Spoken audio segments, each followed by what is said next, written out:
वास्तुरी आणि माऊलीचं ज्ञान आणि बुद्धीला स्वतःचं भान, त्याला म्हणतात आत्मज्ञान.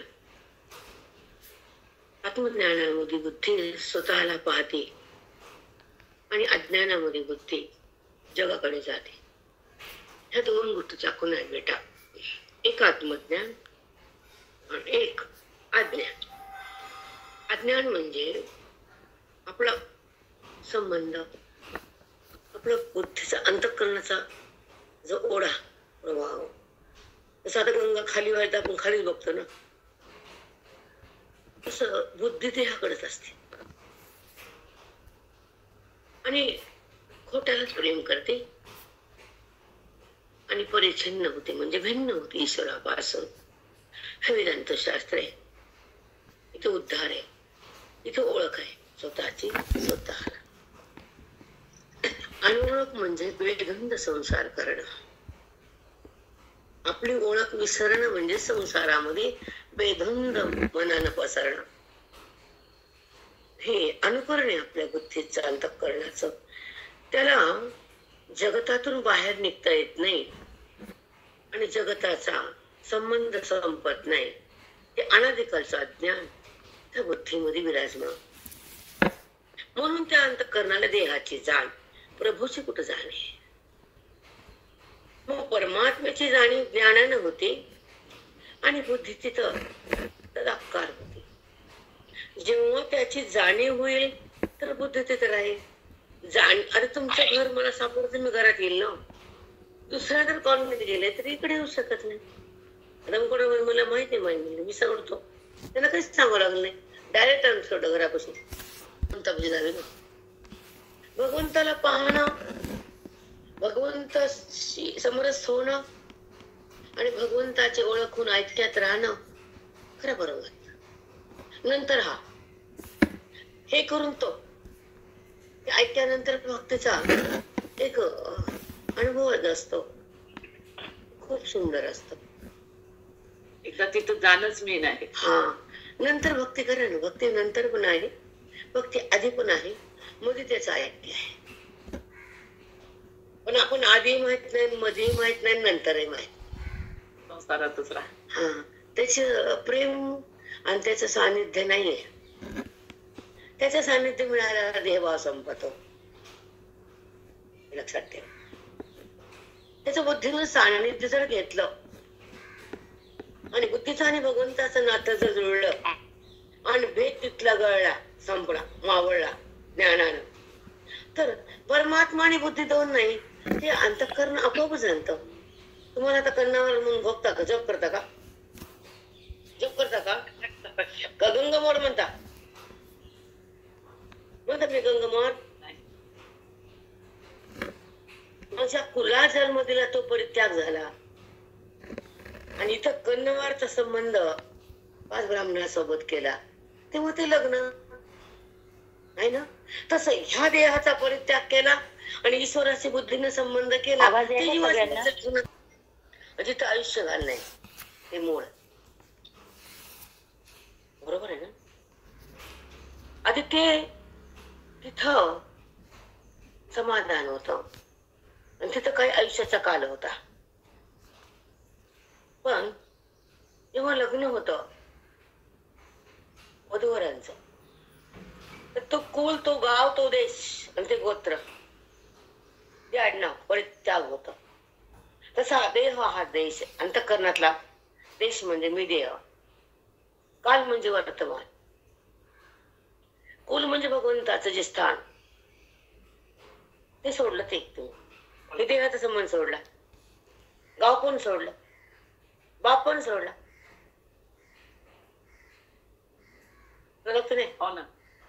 मग जसं जिथं जन्म गेला ती भूमी सोडली, तसं देहाच्या हृदयाची भूमी जी आहे अंतःकरणाची, ती वृत्ती सोडते ज्ञानाची.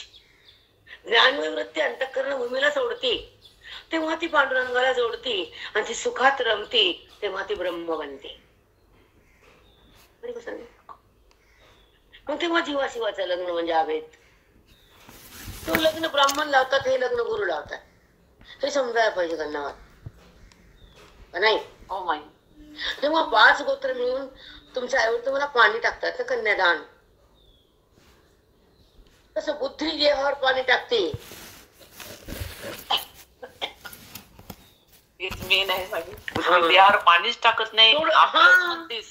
वराला त्या वधू बाप अर्पण करतो, तसं गुरु त्या बुद्धीला ब्रह्मार्पण करतो. का समजत नाही? बरोबर आहे ना?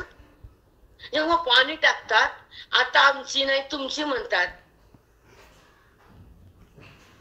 म्हणताना चांगलं वाटतं का नाही? बरोबर आहे ना? हे तुम्हाला दिली आता म्हणतात.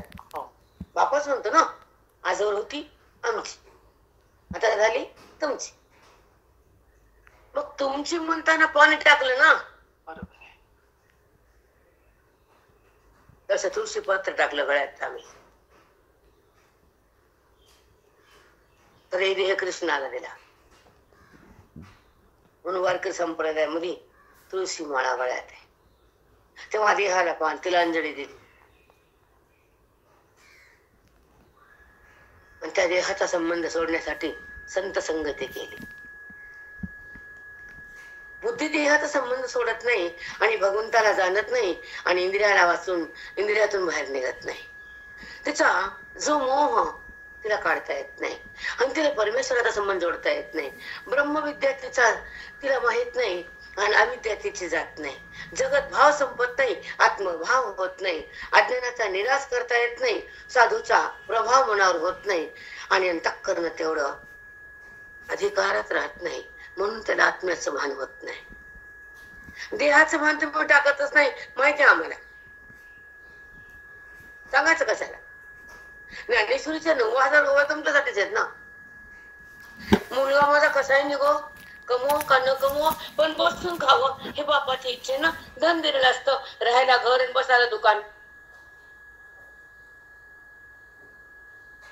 कुणाचं? तुमचं आहे का? तुमचं आहे का? नाही नाही. नाही, बापाचे कष्ट आहेत. बरोबर आहे ना? माझा मुलगा तिथे बसून पोटभर काही नाही, तर माझं साधक त्या स्थानावर जाऊन सुखरूप होईल. हे गुरुचं पद आहे आणि ते बापाचं पद आहे. एवढी तर असते बापाला. अवरात्र कष्ट का करतो? की माझा मुलगा उपाशी राहू नये. तसं साधक कष्ट का करतो? माझा देह उरू नये. देह पडायच्या आधी मी त्या स्वरूपामध्ये निमग्न व्हावी. माझा मुलगा त्या खुर्चीवर बसलेला मी पाहावा, त्याचा संसार सुखाचा व्हावा, त्याचे लेकर त्या घरात खेळावे. ते घर बाप बांधतो आणि पोरग तिथं खेळतं त्याचे लेकरू. तसं बुद्धी ब्रह्मस्वरूपात खेळती. Same same. गुरु बाप नाही. तुम्ही संत माय बाप कृपावंत, तुम्ही संत माय बाप कृपावंत, कायमी पतित तीर्थीवान, अवतार तुम्हादराया कारण, उद्धराया जन जन जीव.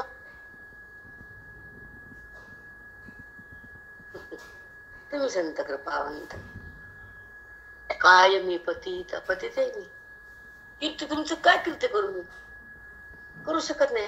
कारण तुमचे गुण, तुमचं ज्ञान तुम्हाला, तुम्ही आमच्या देहात अभिमान काढला आणि लाखो जन्माची वासना संपवली आणि अनादिकालचं अज्ञान विगरून टाकलं आणि मी तुमचं वर्णन कशा शब्दात करू?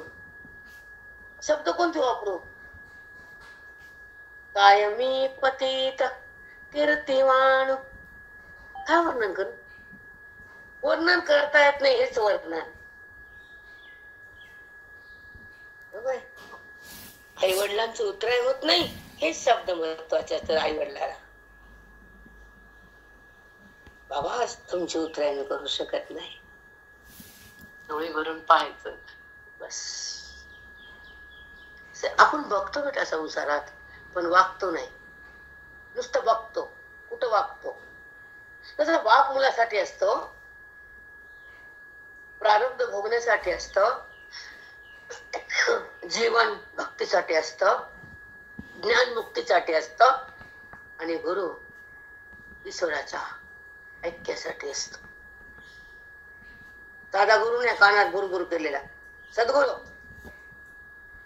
मंत्र देणारे असतात ना. एक कुलगुरु एक मोक्ष गुरु. मला कळतच नव्हतं. सासरी म्हणे चल जप मंत्र घ्या. मी म्हणलं मोक्ष गुरु मला मला लागत नाही. म्हणजे तरुण वयात काय कळत असते माहितच नाही ना की कानातला मंत्र लागतो. मी मला म्हणजे काय करायचं ते मंत्र पंत्र मला गरज काय म्हणलं. माझे महावाक्याचं ज्ञान माझ्या संतांना दिलं. अध्यात्मशास्त्र हृदयात आलं आणि वेदांत शास्त्रामध्ये आत्मत्वाचं भान माझ्या सद्गुरूने दिलं. कशाचा गुरु म्हणला आता. कधी बोलत होते मला लागत नाही म्हणतात. दिलं नाही मी नाही दिले. आणि आई गेली तर माझं मन उदास होत. मला लागत नाही म्हणतात ते गुरु करून. मी रोज गुरु समोर आहे. मला नाही लागत. त्यांना शांत बसले थोड्या वेळाने सांगितलं तुला लगो न लागो कुळातला जो असतो कीर्तनात प्रवचनात ऐकू आलं की त्यांचे माझा मंत्र त्यांचा आहे तर तिकडे त्यांची पुण्यतिथी आहे. त्यांचे गुरु ब्राह्मण चंद्र सूर्यासारखे. मग त्यांच्या मुलींना पट्टीत मिळलेली नाही. मग ते म्हणले आमच्याकडे आले म्हणे महाराज वडिलाचं तर हे करायचं पुण्यतिथी पैसे नाही तुम्ही आमच्या पाठ घेता का. हो म्हणले आमच्या लोकांना सांगतो 7 दिवस तुमच्या राम मंदिरात त्यांनी सप्ताहाचं ते वाढ घेतो आणि सप्ताह 7 दिवस काम करतो तुमच्याकडेच म्हणले. माझे गुरु ते ठीक आहे. मग त्यांना कोणाला बोलवलं नाही पैसे खर्च नाही. माझे गुरुच म्हणले पण का मोक्ष गुरु नाही. मोक्ष गुरु गुरुजी महाराज म्हणायचे ठीक आहे. मग गेले झालं पुढचं काम विषय सोडा. पण जे अध्यात्मशास्त्र आहे जे भक्तिशास्त्र आहे जे कर्मशास्त्र एक भक्तिशास्त्र हे पंढप्रतापामध्ये भगवंताची भक्ती कशी आहे. पांडवाचा आणि कृष्णाचा स्नेह कसा आहे. उद्धवाचा आणि कृष्णाचा संबंध कसा आहे. भक्ती उद्धवाला का बोलवलं कृष्णानं. का बोलवलं मला जायचं म्हणले. उद्धव हादरले मला जायचं. उद्धवा या का देवा बस तुला सांगायचंय उरलेलं काय ते थोडं राहायला द्यायचंय. तर देहातलं सगळं संपून टाकून पुढे जायचंय. गीता अर्जुनाला गेली आता हे भागवत तुला द्यायचंय. तसे बघा ना भगवंत दिलदार थोडं राहिलंय जगासाठी ते तू हे घेण्यासाठी उद्धवाला आवाज दिला मला जायचंय उद्धवा. आणि ते यादव कुळ आहे ती द्वारका नगरी आहे त्याला पाण्यात बुडवायचं. साधू संतांना नौकेतून बाहेर काढायचं. मार्कंडेय ऋषीला पाण्यावरून तरून न्यायचंय. तर मार्कंडेय ऋषी अमर आहे त्यांचा अंत नाही. तुला भागवत द्यायचंय. एवढं कार्य राहिले झालं सगळं करून तुला बोलून मी निजधामाकडे जाणार आहे. एक सांगू बेटा हे भगवंताचे अवतार जे साकार बनले नाही अवतारी पुरुष रामकृष्ण हरी. राम आणि कृष्ण पूर्ण अवतार आहे. बाकीचा अंश अवतार आहे. मत्स्य कच्च वराह परशुराम वगैरे खनिक अवतार. तेवढ्या पुरतं कार्य केलं. आईचं मस्तक उडवलं. तिथं अधिष्ठान आज जगदंबेचं झालं माहूर. परशुराम हे राम हे ना भाऊ बरेच काळ कार्य केलं. परशुरामानं काही काळ मत्स्य कच्छ वराह आपण म्हणतो का मच्छा मच्छा मच्छा म्हणतो कधीतरी कधी म्हणतो पण ते पण अवतार आहे ना. मग का म्हणत नाही मच्छा मत्स्य मच्छा मच्छा मच्छा पूर्ण अवतार नाही अंश अवतार आहे. रामकृष्णाचा पूर्ण अवतार आहे म्हणून मंत्र रामकृष्णारी आहे. सगळं काही शिकवलं महाराजांना सांगितलं. उघा उघानं कधी काही निघायचंच आणि मग ते आम्हाला आमच्याकडे यायचंच. तुम्ही कॅच केला, आम्ही सोडून टाक. मी बघते ना, तुम्ही ऐकतो आता. ऐकल्यानंतर आणि एक सांगू का सोडून नाही, बुद्धी म्हणजे जर डिफरन्स असतं ना, म्हणजे म्हणजे तरुण आहे एक, ज्या ठिकाणी काहीच बुद्धी मळलेली नसते संसारानं, त्याच्यामुळे चिंता नाही, माझ्या मुलाचं कसं नाही, शिक्षण नाही, सुनाचा ध्यास नाही, घराचा ध्यास नाही, निखळ बुद्धी असते आणि स्वच्छ असतं ते श्रवणामत मन येतं आणि भगवंताचं होऊन जातं.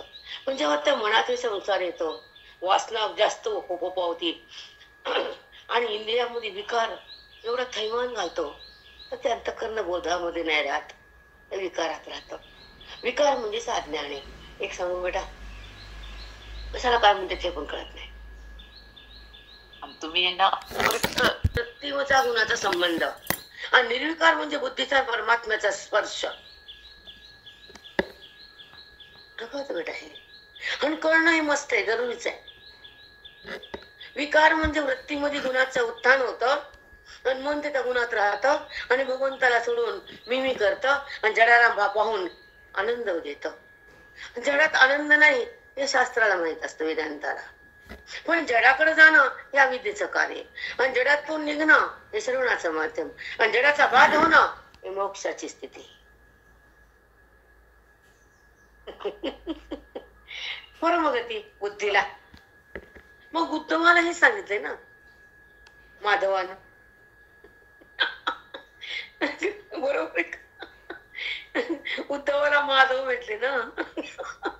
कुठं कळत शब्द बघा ना, किती प्रयास छान आहे. उद्धव माधव. मग गीता ही अर्जुनासाठी निमित्त जगाला आणि भागवत उद्धव का, भागवत का दिल्यानंतर गीता दोन गपची बसले नाही का, गपची बसले नाही. जसं आपण मुलीला म्हणतात करंजा बेघेन मुदण्या बेघेन. एका मुलाला करंजा आवडतात, तिच्या निघाला मुदण्या आवडतात. करंजा खाणारा मुलगा पुन्हा मुदण्या खात नाही, मग एक मुलगा तसंच राहतं. आई म्हणते तू दोन्ही नाही, तुझे दोन्ही बाळ खाऊ दे ना. तसं दोन्ही लेकराला झेपू दे ना. बुद्धी कमी त्याला भागवत आहे, अतिबुद्धी त्याला गीता आहे. प्रगल्भ पाहिजे. बुद्धी तुला तुझं करंजी खात नाही ना, त्याला साध भागवत साध आहे, सरळ आहे, स्वच्छ शब्द आहे, सुंदर आहे. गीता कठीण आहे, कठीण आहे. तुम्ही काय म्हणले काल मला, आपण गप्पा मारले. आणि ज्ञानी लोक मला सोडत नाहीत. अव्यय पद मी सोडणार नाही. ज्याचा वेळ नाही, नाश नाही, ते अव्यय. ज्याचा वेळ तो देह जगत. अविनाशी पदाला ज्ञानी प्राप्त होतात. आता परम तत्परी मारुतय्यम, त्या पदाला ब्रह्मपदाला ज्ञानाच्या मार्गानं बुद्धीचं आगमन होतं आणि तो जीव शिवरूपामध्ये परिणित होतो. तो पुन्हा वापस येत नाही. पण मूळ लोक मला जाणत नाही, कारण अधिकार त्रुटी आहे, अंतःकरणाची अपवित्रता आहे आणि पापपुण्याची उत्पत्ती आहे, वृत्तीमध्ये भेदाची स्थिती आहे. तो मला जाणत नाही. मुळा प्रचंड मुळा पद्मन पद्मनाभ पद्मव्यम. असा बाबाला कळतं दोन मुलं असलं तर की हा होईल उंच बुद्धिमान आणि हा थोडा कमी आहे. मग ह्या थोडस त्या त्या कॉलेजला घालून डोनेशन पर्याय नाही, पर्याय नाही. बुद्धीच तेवढी आहे, पण हा फ्री लागतो. ज्ञान म्हणजे फ्री, फ्री सेट. बरोबर आहे. काहीतरी लालसा करावंच लागते. हे करून येतो, टपकन ज्ञानावर येतो, झटकन संताचं गड जातो, पटकन अज्ञानाला सोडतो आणि खटकन ब्रह्मस्वरूप बघतो. विरळा विरळा एवढं ब्रह्मज्ञानामध्ये सहज संत मिळणं, सहज विकोण करणं, सहज देवाव जळणं, सहज आत्मरंगात रंगणं क्षणात.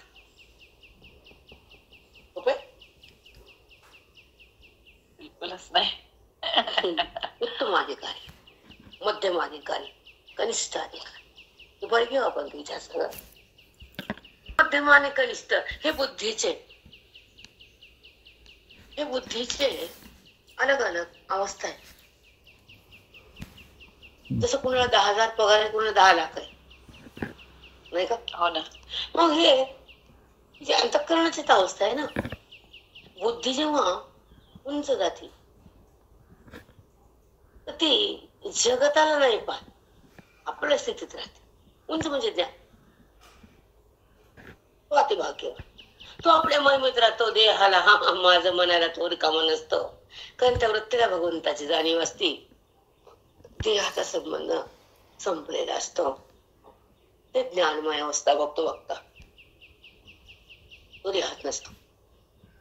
देहीच भोगू विदेही दशा प्रमाणे, देहीच भोगू विदेही दशा.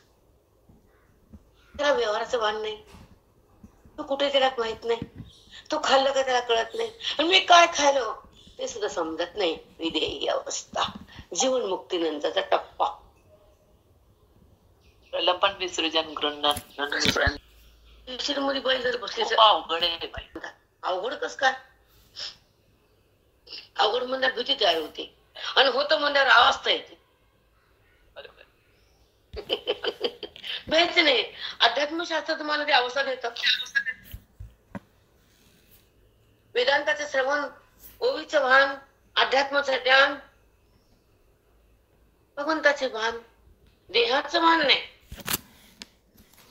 वृत्ती काय करायली, कुठे गेली, जिथे करते मी आहे, आणि जिथून वृत्ती उत्थान झाली तो पण मी आहे. वृत्ती कुठं का जाईना? हा भाव म्हणजे आत्माभाव. कुठे जरी गेली तिथे जिथे संबंध झाला तिथे मीच आहे, खरे व्यापक आहे. तिथून उत्पन्न झाली माझ्यापासूनच आहे. तिला जागाच नाही प्रगट व्हायला, माझ्या विना सत्ताच नाही जगत कोणाची. मग जिथे उत्थान पावतो तिथे आधार मी, जिथे वृत्ती जाऊन थांबते तिथे सत्ता मी, कारण चौकड तर मीच आहे ना. मग मी जर चौकड आहे तर देहभाव कुठे आहे? सगळं मीच आहे तर आत्मभाव कुठे आहे? सगळं माझच आहे. मग तू खोट्यात आहेस, खऱ्यात नाही. खरं म्हणजे व्यापक रूप, आत्मरूप, परब्रह्म स्वरूप, ती सत्ता, ती अनुभूती, ती आत्मस्थिती, ती व्यापकाची जी अनुभूती आहे ती परिच्छिन्नामध्ये नाहीये. हे देह परिच्छिन्न आहे, अभिन्न. ईश्वरांची भिन्न सत्ता ती मायेची दाखवलेली सत्ता खोटी वृत्तीची. तिथे अनुभूती कुठे परमात्म्याची? भिन्न भाव देहभाव, अभिन्न भाव आत्मभाव.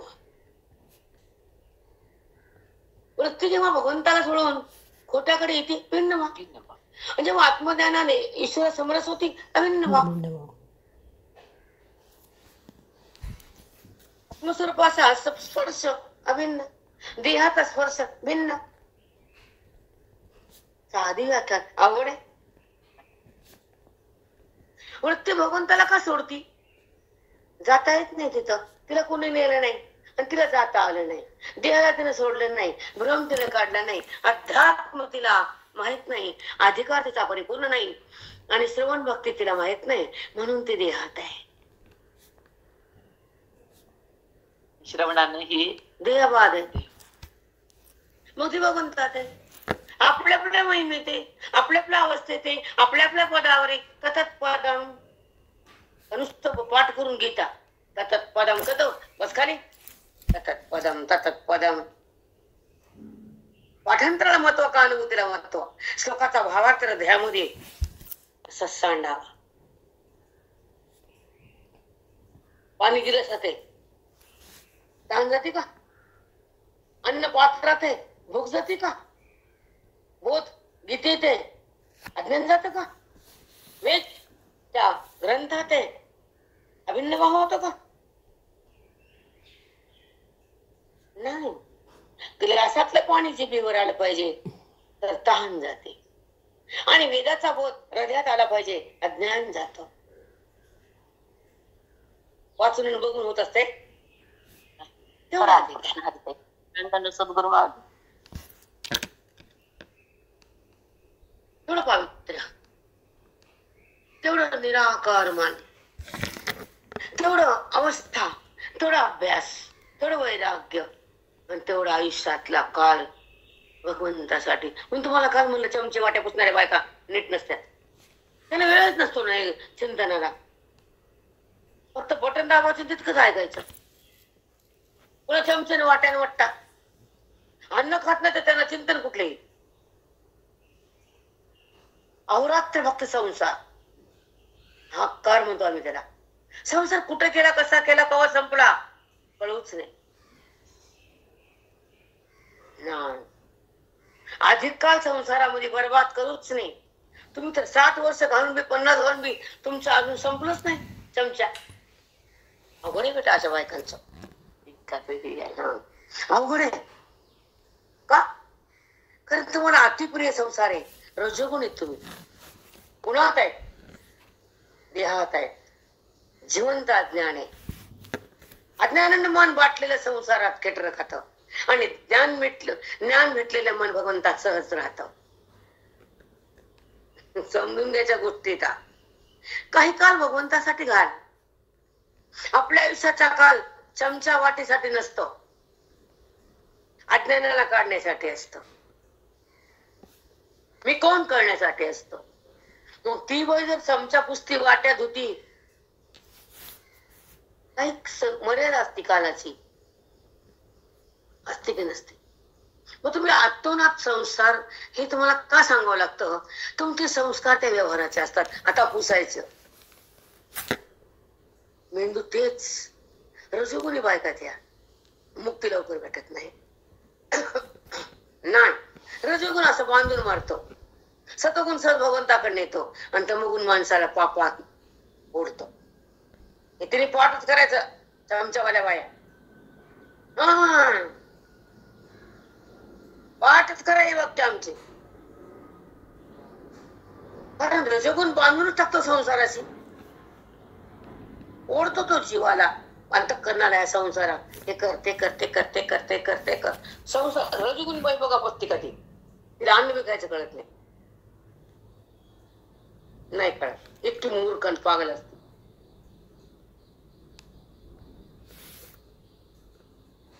कारण जेवढा टाइम ज्याला ईश्वराला तेवढा टाइम, चिंतनाला तेवढा टाइम, मननाला तेवढा टाइम, अंतःकरणाच्या आत्मस्वरूपाचं भान जागृत करण्यासाठी आणि त्या अंतःकरणामध्ये तो बोध ठेवणं, अध्यात्मशास्त्राचे चिंतन करणं, अभेदामध्ये आहेत का भेदाते जाणणं, व्यक्तीला अंतःकरणातून भगवंताकडे नेणं, आत्मस्वरूपाचं भोग घेणं, अभिन्न भावात राहणं, भिन्न देहाला सोडून वृत्तीनं ईश्वराशी समर्पित होणं, वेदांत शास्त्राची जाणीव, वेदांत शास्त्राचं धन, वेदांत शास्त्रासाठी श्रवण आणि वेदांताची शक्ती जेव्हा हृदयात येते ती भक्ती खरी ठरते. मुक्ती हातात येते, प्राप्ती ईश्वराची होती आणि शक्ती संसाराची जाती, रजोगुणाची माती माती होती. ती वाट नुसती हातात येते. उगा बोलतो का आम्ही? काम नाही आम्हाला, रिकाम टेकडे झालो. असे वाक्य निघाले. तुम्ही मला काल बोलले बाई तुम्ही होतीच होतीच, तुम्हाला उदाहरण पण दिले काल, तुम्ही पाठ केले ते वाक्य त्यावर थांबवतो. बरोबर आहे की नाही? विषयात नाहीत, नात्यात नाहीत. का मग तसंच ह्या संसाराला नाही त्या प्रपंचाला का चिटकायचं? धूळ बघायची, धूळ कुठे येते त्याची नजर तशी असते कावळ्याची. एवढा कण पण ते बाई बघू शकत नाही. बरं एक कण काढ, दुसरा कण तिथे येतो धुळीचा. कवर बसती तू. बरं तू ढगात गेली, तुझं घर कोण पुसल? सांग. 10 वाजता लावून जा, बाई येत नाही तू गेल्यावर. आम्हाला आता गुणच नाही सोडला तर गुणातीत कसं जायचं तू? म्हणजे गुणातीत व्हायला हे गुण कमी करावं लागतं. वाट्या, भगुने, चमचे, ताटल्या, परश्या, गाण, तिथला वेळ कमी करायचा. आवडत तर तेच का? आता 50-55 अर्ध वय गेलं, काळानं काढलं, अर्ध वय दुःखात गेलो, अर्ध वय अज्ञानात गेलो, अर्धा झोपेत मेलो. आता काय राहील तुझ्या हातात? आता बसता बी ना, नाचता बी ना, ये पोतीला. आता महाराज म्हणायचे असं कशाला कचरा आला? ज्या वेळेस तुला यायचं तर वाल नाही ना, आता कशाला गर्द आहे? गर्दा म्हणायचे गर्दा. कारण ज्या वेळेस त्या भगवंताला अवलोकन करायचं, अधिकारात यायचं, श्रवणात राहायचं, अध्यात्माचा लाभ घ्यायचा आणि मी कोण करून बुद्धीला द्यायचं आणि बुद्धीला भगवंताकडे न्यायचं आणि त्या स्वरूपा बुद्धीला एक करायचं, तो काल गेला की नाही. म्हणजे आमचा पण गेला बाई. बुद्धीला मुक्ती, आत्मतृप्ती, सुखाची अनुभूती, त्याला म्हणतात वेदांत शास्त्राची स्थिती, ही खरी भक्ती, पांडुरंगाची प्राप्ती. त्या भगवंतापाशी बुद्धी रमते, ती देहाकडे येत नाही, ती ब्रह्ममय असते, ती देहात रमतच नाही आणि देहानं कार्य केलेलं मनाला माहितच नाही, व्यवहार उरतच नाही, क्रिया उत्पन्न होतच नाही, पाप पुण्याची तिथं भ्रांतीच भीतीच नाही. कारण क्रिया होती आणि जातात, होती आणि जाते, अंतःकरण शून्य, तो ज्ञानी. चूक आहे का? बघायचं ते काय व्हायला, काय नाही गडबड. बघणारा अलिप्त असतो आणि मध्ये जाणारा लिप्त असतो व्यवहारात. तुम्हाला एकच कळत नाही, अतिकाल अति ओढ संसाराची तुम्हाला आहे ना, मग अति ओढ भगवंताच्या ज्ञानाची, अनुवादाची, अध्यात्माची इकडे लावले की आपोआप तिकडलं थोडं जात कुठं. तुम्ही 3ला तुकडे खातात, ओवा लावतात तुम्ही, तुमच्या मनात तेच आहे ना दृश्य, उचलायचं उचलायचं आणि ठेवायचं. काका म्हणायचं पालत उघड, दुपारी पालत खात, संध्याकाळी उघड केलं, बघू ना. हो, हा, मग त्याच्यातच लक्ष आहे ना. कधी चिंतन आहे, कधी ध्यास आहे, कधी अभ्यास आहे, कधी वैराग्य आहे, कधी मन उदास आहे, कधी आत्मस्वरूपाची तिथं भोग आहे. मी माझ्या भगवंतात विलीन राहणार, मी माझ्या अवाच्य पदावर येणार, देहभाव सोडणार आणि माझ्या पदावर राहणार, बुद्धीला ब्रह्मपद देणार, मी आत्मसाक्षात्कार करणार, मी वेदाचा चमत्कार घडून घेणार, मी श्रवणामध्ये अग्रेसर होणार, मी आत्मपदावर जाणार. कुणाला वाटतं राजा? अट्टास पाहिजे. हा, कुणाला तळमळ आहे? माझं पद देहपद नाहीये, माझा हा भ्रांतीमध्ये राहायचं नाहीये, हे नातं माझ्या सोबत नाहीये, आणि माझं नातं ब्रह्मपदाचे, ईश्वराचा संबंध माझा आहे, ते नातं आहे. मी भगवंताशी एक रूप आहे, माझा संबंध त्याच्याशी आहे, पण अज्ञानामुळे संबंध थांबलाय आणि गुरुनं बोध दिलाय, बोधानं आत्मदर्शन झालंय, मी आत्मारामात आली, मी माझा अभेद झालाय, मी ब्रह्मपदावर राहिली, देह पदावर काही, जगताकडं का जा, विकार का का करू, विषयाला का धरू. हे टप्पे बेटा, हेच कळायला लागतं. म्हणजे काही आम्हाला गोळीपाठ झाली म्हणजे साक्षात्कार झाला, किंवा श्लोक वाचला म्हणजे अनुभव आला, आणि भगवंताच्याच ठिकाणी बुद्धीचा दोन टोकच आहे, श्लोक मधनं आणि श्लोक मधनं. लय अवघड आहे, लय अंधार आहे, लय अंधार. पाहता आहे गरज कालच्या निर्माण स्पर्शन, कुठं शब्द, कुठं तोंड, कुठं मी, हे जर कळत नसेल तर गीताला हात कशाला लावायचा. मी जर देहात आहे, वृत्ती भोगात आहे, वासणारा देहात आहे, व्यवहार गुणात आहे, दिसणं भ्रमाच आहे आणि अस्तित्व रामाच आहे, हे कळणं ज्ञानाच आहे, हे भोगणं हृदयाच आहे, हे सानिध्य भगवंताच आहे, हे सुख आत्म्याच आहे, ही प्राप्ती पांडुरंगाची आहे, ही स्थिती वेदांताची आहे, ही मुक्ती माझ्या हृदयाची आहे, ही प्राप्ती माझ्या स्वरूपाची आहे, अनुभूती त्या ईश्वराची आहे, ती सत्ता स्वरूपाची आहे, दिसणं हे भ्रांतीच आहे, कळणं हे वृत्तीच आहे, बाध हे जगताचा आहे, अबाधित तत्व हे परमेश्वराच आहे. मला बोललो, मी बोलले, तू बोलूच शकत नाहीस, तुझी सत्ताच नाही बोलायची, तू निर्विकार तत्व आहेस. बोलायला कुठं वाणी, वाणी बोलती ती अग्नितत्वामुळं, व्यवहार होतो गुणामुळं, वृत्ती बाहेर येते अंतःकरणामुळं, तिला भगवंत भेटतो श्रवणामुळं, ती मुक्त होती ज्ञानामुळं, ती त्राप्त होती गुरुच्या बोधामुळं, आणि ती निरामय होती अध्यात्मशास्त्राच्या लाभामुळं. 1 लाख खर्च होतो, एका मुला 1 रुपया पण लागत नाही. दोन्ही पोरी त्या बापाच्याच असतात. पण एक रुपया लागत नाही, पोरगी सहज जाते घरात. असं बोध सहज त्यांच्या हृदय. माऊलीच्या हृदयातला जो बोध आहे तो जगाला दिला, त्याचं नाव ज्ञानेश्वर. त्यांच्या हृदयात जे होतं ते दिलं. तसं आईचं प्रेम लेकराला देते आई, न मागता. मुलगा म्हणतो मला प्रेम कर, पण करतो की नाही. आपण भावाला पण प्रेम करतो न सांगता, त्याला बघूनच आनंद होतो. होत की नाही. नावानं होतं. बुद्धी बघून त्याला जाणू लागते तो आनंद आहे ना. हा डीसी कोण आहे? राहू दे माई, आपोआप आता आहे का आत्मानंद, परमानंद, स्वानंद एकाच ना. सोला सोच आनंद स्वानंद. व्यापक परमात्मा आहे परमानंद. आत्मानंद आत आत्मा आहे, त्याच्या बुद्धीने समोर स्वानंद आत्मानंद, तो चौकडे परमानंद. म्हणजे त्याचीच नाव आहेत ना भिन्न भिन्न. मग त्या नावाशी एक होणं ही भक्ती, आणि स्वरूपाशी एक होणं ही मुक्ती. त्याला जाणणं ही मुमुक्ष स्थिती, त्याची प्राप्ती ही आत्मस्थिती. त्याला जाणणं जाणण्यासाठी आपण संताकडे आला ना. राम राम. त्याची उत्पत्ती अंतःकरणामध्ये. वृत्तीचं उगमस्थान म्हणजे अंतःकरण.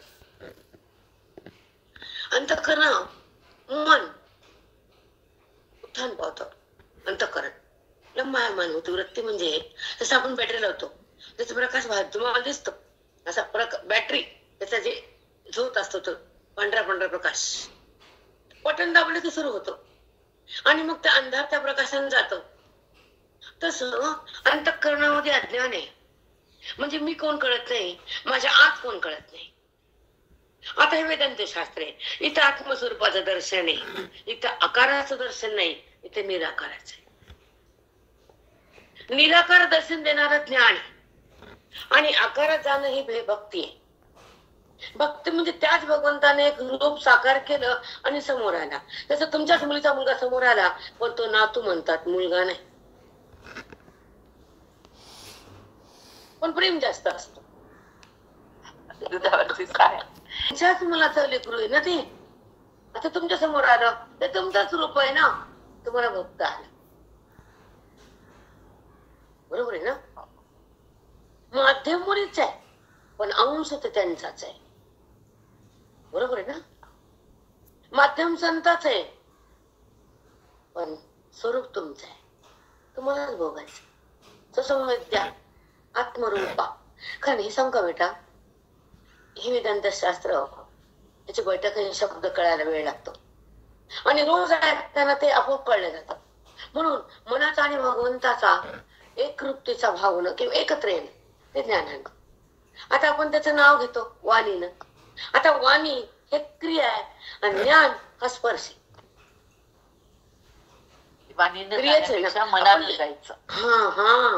आपण म्हणतात ना, आता आपण नारायण नारायण म्हणतात भाऊ, हातात नाव येतं, कारण त्या वाणीला त्या भगवंताची आवड आहे. पण भगवंताचा स्पर्श नाही, हे तुम्हाला समजून घेणं जरुरीच आहे. त्याचं नाव आहे. आता मी म्हणलं, आता काल तुमच्याकडे आहे आम्ही काल पार्टी बघितली ना, आम्ही थांबलो का एक भाऊ दोन भाऊ ते म्हणजे हे नाव मी मनावरच पांडुरंग खन्नावर, पण लिफ्ट मध्ये लागलं नाही सांगायचं राजा. नावच नाही आलं का, त्या नावाचं बटन दाबलं आम्ही 3रा मजला. बरोबर आहे का. मग आता ह्यांचा ऍड्रेस म्हणजे नाव ह्या इकडे डॉक्टर लाईन हे नावाने सांगितलं. पण येतात ज्ञान नाव येतात. रामकृष्ण हे नाव आहे, पण त्याच्याकडे जाणं त्याचं ज्ञान आहे. त्या ज्ञानाच्या शक्तीनं बोधानं मन त्या नावाला शोधतं आणि त्या नावातून जे स्वरूप आहे ते बाहेर निघत. कारण तो भगवंत खरा जो आहे तो जवळ आहे, दिसत तो त्याचा आकारानं तो प्रगट झालाय. एक उदाहरण सांगतो मला, एकच उदाहरण तुम्हाला समजेल. सोनं आणि अलंकार. अलंकार पाहताना सोनंच असतं, पण आपण त्याला दागिना म्हणतो. अंगठी, अंगठी आकाराचं नाव आहे का सोन्याचं नाव आहे? आकाराचं. पण आकार सोन्याने घेतला तसे ईश्वराने देह आकार घेतला, जगत आकार. कुठं समजते?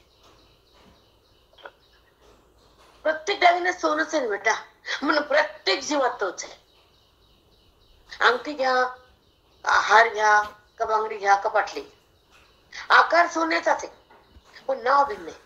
सोन्याचीच पाटली, सोन्याचीच बांगडी. मग तुम्हाला कधी प्रश्न पडत नाही का पाटलीच का म्हणायचं याला? नाव बदललं की नाही? तुम्ही सांगा, सोनं बदललं का? नाही, सोनं नाही. फक्त पाटलीचा आकार रुंद आहे आणि बांगडीचा आकार कमी आहे. तसंच जीवाचा आकार कमी आहे आणि शिवाचा आकार मोठा आहे. खूप छान, बरोबर आहे ना? खूप सोपं आणि खूप छान. पाटलीमध्ये पण सोन्यानं राजा, सोन्यानं फक्त आकार घेतला, तसे त्या भगवंतानं आकार घेतला मायेच्या द्वारे. माया खूप शुद्ध आहे, ती जगताचं ज्ञान करून देते भगवंताला, पण भगवंताला दुःख होत नाही. जगताचा प्रलय होतो आणि कोरोनामध्ये कोटी जातात, देव रडत नाही, कारण त्यावेळेस तो विनाश त्याला करायचा असतो. विनाश करताना तो शंकर होतो आणि जन्म देताना ब्रह्मदेव होतो आणि जीवाला संभाळताना विष्णू होतो, पण तो निराकाराचा असतो. हे ज्ञानी महात्माला कळत. तो एकच आहे. मग कुठे कार्य भिन्न आहे? कार्य भिन्न आहे. एकच आहे स्वयंपाक करते, एकाच आहे जीव वाटते, एकच आहे धुणं धुती, एकच आहे झाडून काढती. झाडलं म्हणजे ते मूर्ख झाली का? झाली स्वयंपाकाला आचार्य झाली का? व्यवहार बदलले तसे ते भगवंताचे कार्य बदलले. भगवंत जेव्हा अंतःकरणातून तुम्हाला कार्यकारी होतो, तुमच्या सोबत राहतो, पण तुम्हाला कळत नाही. त्या शक्तीने तुमचे हालचाल आहे. हो ना, काही जड पडतो. मग एका क्षणात तिला थंड होतो. तो परमात्मा अंतःकरणातून भिन्न होतो, तिथल्या तिथे जातो. तुम्ही म्हणता गेला गेला गेला नाही ना आला नाही, जिथल्या तिथंच तो ज्ञानी त्याला कळतो. कुठे गेला जीव? कुठे गेला?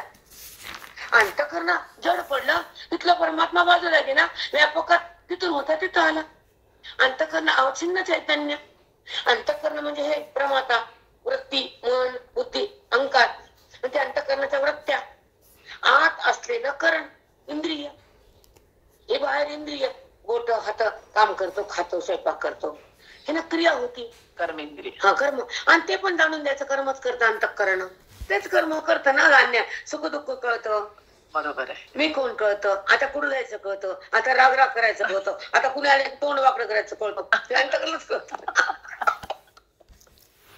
कुणाला कळतं? आधी मध्ये घडतं, मग व्यवहार होतो वृत्तीनं. पण आधी घडताना ती सूक्ष्म दशा व्यवहाराची आणि होताना स्थूल आहे. पण तिथून जिथं उत्पत्ती तिथं भगवंत आहे. त्याला काही माहित नसतं काय व्हायला आणि काय नाही, कारण व्यवहारात नसतो, अव्यवहार असतो तो. त्याच्या सत्तेवर हे कार्य. आता भाऊ जेव्हा पेट्रोल बसतात तर लोक कपडा कापतात, हे पैसे घेतात. कापणारा वेगळा, घेणार वेगळा. कपडा घेऊन घरी जाणार वेगळा. बरोबर. तुम्ही सांगा बरं, एक विचारते भाऊ तुम्हाला, की तुम्ही देता का नोकरीला पैसे, घरी घेऊन जा माझं भांडवल देता? त्याला मोजकच, तसं भक्तीला मोजकच. गल्ला तुमच्या हातात आहे, नोकराच्या हातात नाही. त्याला लॉक करायचं आणि काढायचं तुम्हाला. त्या पैसा हक्क तुमचा, त्याचा नाही. तो नोट घेतो, गल्ल्या गोळ्याकडे देतो, घेतो नोट, त्याची का घेत नाही पैसे ते, आणि देतो मालकाला. चला, मग ते मालक मध्ये आहे आणि मालक पेटीवर आहे आणि कामगार ते. तसे इंद्रिय कामगार आहे आणि काम इंद्रियानं काम केलं कुणामुळं? आणि आपण म्हणतो माझ्यामुळं. जेव्हा गुण उत्पन्न होतात, सत्व रज तमो, ते जातात का नाही मंदिरात?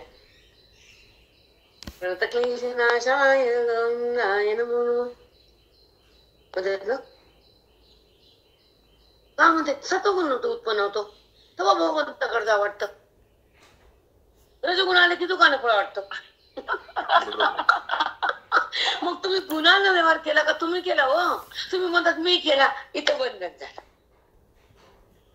गुणामुळे बदललं ना. तुम्हाला देवाकडे कसं वाटलं नव्हतं का? म्हणून आता बसल्या का कानाकडे गेली ना, सूक्ष्म कसं ऐकून घ्या जरा.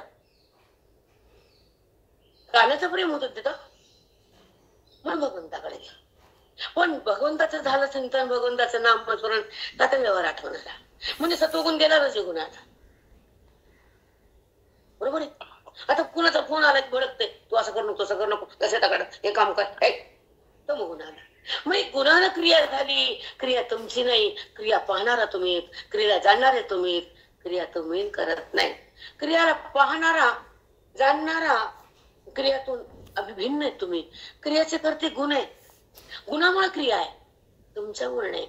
तुम्ही त्याच्या बाजूला आहे. जाणणारे म्हणजे परमात्मा, जाणणं म्हणजे ज्ञान आहे, ज्ञान म्हणजे आत्मा आहे, आत्मा म्हणजे आपण आहे. पण एवढी भूमिका होत नाही. सुंदर सांगितलं बाप. निर्माण मोहा. एक मिनिट मला उभी करण्याच्या सोबत 15 वाजता तुमचा श्लोक आला तर तू मोहात आहे अर्जुना. मोह का करायला? तू माझा ऐकायला आणि मोह चालला मग कामा. कशामुळे बोलले, कधी बोलले, कोणता श्लोक काढला, कोणते शब्द बाहेर काढले, अर्जुन कसा सावध झाला, बोधात कसा आला, मोह कसा गेला, मुक्तीकडे कसा आला, कृष्ण कृष्ण कसा झाला, हे सांगते आता. खूप सुंदर आहे बेटा. 15 अध्याय छान आहे. सुरू होता आणि अर्जुन समोर होते, कृष्ण भगवंत बोलत होते आणि 15 अध्याय झाले होते. 15 अध्यायातला 5वा श्लोक सुरू होता आणि अर्जुनाचा मोह जात नाही भगवंताला कळत होतं, कारण भगवंत सर्वज्ञ आहेत. काना भगवंत सर्वज्ञ. त्यांना कळालं की अर्जुन माझ्या ज्ञानात नाहीये, अर्जुन नात्यात आहे, भीष्मात आहे, माझा चुलता, माझा दुःशासन, दुर्योधन आहे आणि ते माझं नाते, ते नात्यात आहे, माझ्या बोधात नाही. जेव्हा मन बोधात येतं, मोह सोडल्यावर मनाचा मोह श्रवणानं जातो, मनाचा वाद गुरुच्या वाक्यानं होतो आणि मन ईश्वरामध्ये समरस होतं, त्याला मोक्ष नाव येतं. भगवंत काना काना म्हणणं ही भक्ती आहे आणि काना होणं ही मुक्ती आहे. कारण भगवंताचा आणि बुद्धीचा जेव्हा एक रूप होत, ऐक्य होत, जेव्हा ऐक्य कशानं होतं, त्या श्रवणामध्ये एक ताकद आहे. ती बुद्धीच्या भगवंताला जाणते ओळखते, कसा आहे तो, मी कसा आहे. मग जाणताना मोह जमत नाही. भगवंताला जाणण्यासाठी मोहाचा परित्याग करणारं अंतःकरण वैराग्यात येतं आणि साधूच्या संगतीमध्ये विवेकात राहतं, आत्मज्ञानाचं धन होतं, परमात्म्याची जाणीव होती, देहाची जाणीव बंद होती, ती अज्ञानाची स्थिती संपत्ती, परमात्म्याची स्थिती अनुभवती, ती शक्ती वेदाची असती, भक्ती हृदयाची असती, मुक्ती त्या महावाक्यातून होती आणि बुद्धी त्या ईश्वरामध्ये समरस होती. तिला पुन्हा भगवंताविना कोणी दिसत नाही, सगळा तोच आहे, तुम्हीच. हे वेदांत शास्त्राचं फल आहे. म्हणजे मग आपण जेव्हा कानाकडे असते, पेंड्या वाकड्या सुदामा, त्यांचा भक्तीने उद्धार आहे. कारण समोर कृष्ण परमात्मा आहे, आपल्या समोर देव आहे का? आता आपल्या सांगा देव आहेत का? संत आहे, त्यांना देव होते. राधा आणि पेंड्या सुदामा वाकड्या सगळ्या आणि गौरींचे नाव खूप होते ना. त्यांना सांगायला प्रत्यक्ष भगवंत आहे, अर्जुनाला सांगणारा कृष्ण आहे. म्हणून तत्काल मुक्ती दिली हातात. कारण तेवढा प्रभाव असतो ईश्वराच्या वाणीत. तेवढी वाणी आहे का आपली? मग तेवढे कष्ट जास्त करावं लागतं आपल्याला. भांडवल जर कमी असेल, वाढवायचं असेल, अवरात्र दुकान बसावं लागते, मग भांडवल वाढते. तसं अवरात्र अध्ययन करावं लागते, मग तपस्या वाढते आणि भगवंताची स्थिती प्रगट होती, देहस्थिती थांबते, वृत्ती देहातून निघते. ती देहात धरत नाही, व्यवहार होतो पण देहात करत नाही. अलिप्त दशा ते ज्ञान, लिप्त दशा ते अज्ञान. आता भगवंत आणि अर्जुन, भगवंत सांगले की अर्जुना, तू माझ्या बोधात नाहीस, तुला वेदाचं ज्ञान नाही आणि तू माझ्या स्वरूपात नाहीस, तू नात्यात आहेस, कारण तुला मोह आहे. मग ते निर्माण मोहा, तो मोह सोडून दे. जिथं संग दोषा, हा दोष आहे. संग तुला कशाचा? देहाचा, ह्या नात्याचा. आणि तुझ्या दोष आहेत कुणाचा? काम क्रोध. काम आहे तुला, वासना आहे देहाची. हे नाते हा देहापासून आहे. काका, चुलते, पुतणे, भाऊ, आजोबा, विश्वाचं खूप प्रेम होतं ना, भयानक प्रेम होत. मला त्यांना हाताला घेऊन फिरवलंय रे देवा. माई वडील ना ते ना, म्हणून जास्त अति होत. तुम्ही त्याला मारा म्हणतात का ना? कसं मारू? मला त्या बोटाला घेऊन फिरवले, मांडून घेतले, थापटले, त्याला मारू? विश्वासाला ज्ञान दिले, कृपाचार्यानं मला धनुर्विद्या विद्या दिली, आणि त्यांचा मुलगा अश्वत्थामा, त्याला मारू? हे माझे सासरे, हे राजे राजे, प्रत्येक देशाचे राजे आलेत, आणि ते माझ्या राज्याचा भाग आहे, ते सेनापतीवर माझं प्रेम आहे, इतक्याला कसं मारू? हा प्रश्न अर्जुनाचा आहे. त्याचं नाव गीता. आता माझे म्हणतोस तेच बंधन आहे. सगळ्यात मी आहे हे ज्ञान आहे. जगताचा बात कर, जगत हा भ्रम आहे, आणि जगतात अधिष्ठान मी आहे. जगत दिसतंय पण तिथं मी असतोय. मातीने आकार घेतला म्हणून मडकं झालंय, मी स्वरूप जगताचा आकार घेतला म्हणून जगत झाले. मी आकार घेतला, माझ्याशिवाय जगत काहीच नाही, जगतात काहीच नाही, आणि माझ्या विना जगत होतच नाही हे तुला कळतच नाही. तू जगताला पाहतो, मला कुठं जाणतो? मडकं पाहताना माती कुठं दिसती? आकार दिसतो म्हणून मडकं आहे. नामरू गोल आकार, पाणी भरण्याचं ठिकाण. मग आकाराला तुमचा संबंध आहे का मातीशी संबंध आहे? खूप छान आहे भाऊ हे वाक्य. आकाराला संबंध तुमचा, पण आकारात माती आहे, त्याच्या आकारात मी आहे. देहाच्या आकारात आत्मा आहे.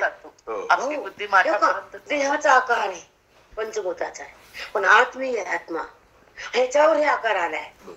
मातीला आकार दिला कुंभारानं, पण जेव्हा आकार तुटतो तर माती तुटत नसते. माती मातीच आहे, तसं मी मीच आहे.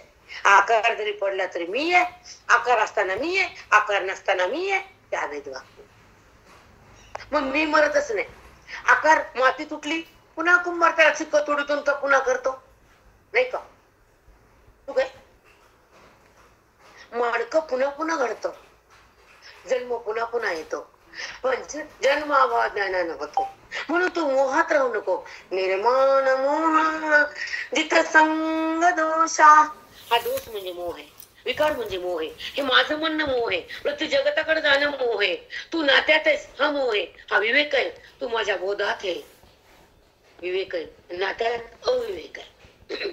जडाला माझं म्हणणं आणि प्रेम करणं किती काल देह राहणार आहे? नाही. जेव्हा क्षीण होतो तर भगवंता बोल म्हणतो, किती दिवस होता त्रास सहन होत नाही. पण जेव्हा सहज जातो तर भगवंत आपल्याला आपल्याशी एकरूप होणारा भक्त, आणि भक्त जेव्हा भिन्न आहे, भगवंत समोर आहे, तर ते भक्तीच आहे, प्रेमच आहे, पण भिन्न भाव आहे. आपण जेव्हा काना काना म्हणतो तर भिन्न भाव आहे, आणि कान्याची बुद्धी एकरूप होती, अभिन्न भाव आहे. अभिन्न भाव ज्ञानानं होतो, भिन्न भाव भक्तीनं होतो, संसार सक्तीनं होतो, आणि जन्म कर्मानं होतो. संत पुण्याने मिळतात, आणि ग्रंथ अधिकारानं कळतात. वेदांत शास्त्र त्या हृदयाचं भाग्य असतं, म्हणून गीता कळते. गीता वाचणं वेगळं, गीता कळणं वेगळं, गीतेचं ज्ञान हृदयाला मिळणं वेगळं. टप्पे बेटा, टप्पेत राजा. तुमच्या सोबत मी येणं आणि सवण होणं ईश्वराची इच्छा आहे, आपली नसती. कारण भगवंत सांगतात निर्माण मोह, तिथं मोह ना तिथं मी आहे, तिथे मोह तिथं संसार आहे, सुख दुःख. द्वंद्व मुक्ता, सुख दुःख सरणे, हे द्वंद्व आहेत ना, सुख दुःख, तू मी, राग लोभ, तुझं माझं, हे सोडून दे. तुझ्यात बी मी आहे आणि माझ्यात बी मी आहे. सुख बी खोटे, दुःख बी खोटे. सुखात राहू नको, दुःखात येऊ नको, आणि मला सोडू नको. परम सुख भोगणं म्हणजे आत्मा माझा संबंध, आणि विशेष सुख म्हणजे संपणार आहे. सुख दुःख जेवढं चालतच नाही चालत का? जेवायला भूक लागली, वाढ वाढ वाढ वाढ, हे पटकन वाढ, राग येतो. खाल्लं की सुख होतं, पुन्हा भूक लागते, पुन्हा राग, हे थांबतं का? हे भाजी नाही आवडली ग, चांगली केली धुंदा, पण पोट नाही भरलं, लगेच पोट भरलं, सत्व गुण. व्यवहार संपलेत का? गुण थांबलेत का? राम कळाला का? राहू नको आणि मला सोडू नको. द्वंद्व मुक्ता, सुख दुःख साधने ग्रच्छंत मुडा, मूर्खस का? तुझ्यात मी आहे, माझ्याकडे आहे, व्यवहार कर. व्यवहाराला बट्टा नाही, कर्म सुटत नाही, तर स्पष्ट दर्शन प्रलपन विसरण ग्रहण विसरण पी. श्वास नाही थांबले पान थांबले, स्पर्श थांबलाय. वायू जेव्हा त्वचेला लागतो तो त्वचेला गार वाटतं. थांबलाय का त्वचेचा स्पर्श? काहीच थांबत नाही. पण माझ्या वाचून काहीच होत नाही, हे तुला कळत नाही. माझ्या वाचून स्पर्शाची जाणीव पण नाही. हे जगाला काय कळतं थंड आणि गरम? हो ना, एकदा जमलेला काय कळतं? काय पण तिथं मी असतो ना, म्हणून मला गरमी, थंडी, स्पर्श, शीत, उष्ण कळतं. आणि तुला मीच कळत नाही. तुला स्पर्श कळतो, पण स्पर्श करण्याला मी आहे ते कळत. चेतना. चेतना.